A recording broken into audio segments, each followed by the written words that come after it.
దేవునికి స్తోత్రం. ప్రియమైన వారలారా, రక్షకుడును ప్రభువైన యేసుక్రీస్తు వారి నామంలో మీకు శుభములు వందనాలు తెలియజేస్తున్నాం.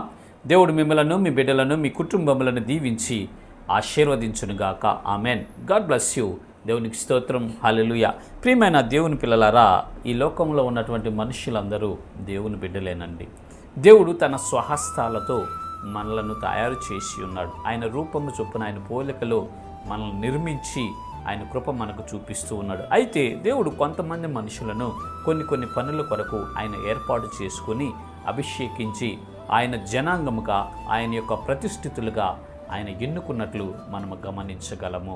అయితే ఇక్కడ లేఖన భాగాల్లో ఒక ప్రత్యేకమైనటువంటి జనాంగాన్ని తన కొరకు ఏర్పాటు చేసుకొని ఆయన పని చేయట కొరకు వారిని అభిషేకించినట్లుగా మనము కనుగొనగలము. చూద్దాము. ఎజ్రా గ్రంథము 8వ అధ్యాయము 28వ వచనం చూస్తే ఈ రీతిగా అక్కడ రాయబడి ఉంటూ ఉన్నది.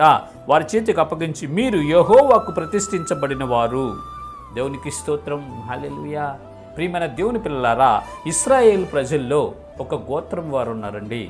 ఆ 12 మంది, ఆ 12 గోత్రాల్లో ఒక గోత్రము స్పెషల్, అది లేవి గోత్రం. ఆ లేవి గోత్రాన్ని దేవుడు ఏం చేశాడంటే తన సేవ కొరకు, తన పరిచర్య కొరకు, మందిరపు పని కొరకు, యాజకత్వం చేయటం కొరకు ఆ గోత్రాన్ని ఆయన ఎన్నుకున్నట్లు, అభిషేకించినట్లు, ప్రతిష్ఠించినట్లుగా మనము చూడగలుగుతాం. ప్రియమైన దేవుని పిల్లలారా, దేవుడు తన పని కొరకు కొంతమందిని పిలిచి ఏర్పాటు చేసుకొని ప్రతిష్ఠిస్తాడండి. ఈ రోజుల్లో కూడా దైవజనులను ఆయన పిలిచి అభిషేకించి ఆయన పని కొరకు ఆయన ప్రతిష్ఠించి ఆయన పని విస్తారంగా జరిగింపు చేయాలని, అనేక ఆత్మలు రక్షించి ఆయన రాజ్యానికి చేర్చుకోవాలన్నదే దేవుని యొక్క ఉద్దేశం. కాబట్టి ప్రియమైన దేవుని బిడ్డలారా, ఆయన కొంత జనాంగాన్ని ప్రత్యేకమైన వారిగా ఏర్పాటు చేసుకొని వారిని ప్రతిష్ఠించి అభిషేకిస్తాడు.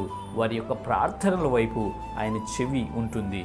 వారి వైపు వారి కన్ను దృష్టి చూసి ఆయన కృప చూపిస్తాడు. వారి ప్రార్థనలన్నీ అంగీకరిస్తారండి.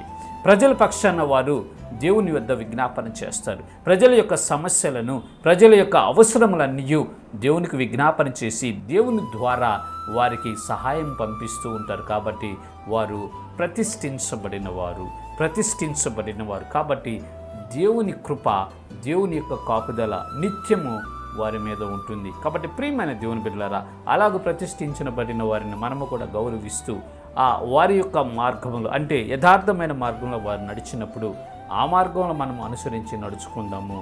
వారిచ్చేటటువంటి సూచనలు, సలహాలు గైకొంటూ గ్రంథాన్ని పరిశీలించి వాక్య ప్రకారం జీవించి పరలోక రాజ్యం చేరుకుందాం. ఇటు కృప దేవుడు మనందరూ కలుగు చేయనుగాక. ఆమేన్. God bless you. దేవుని స్తోత్రం.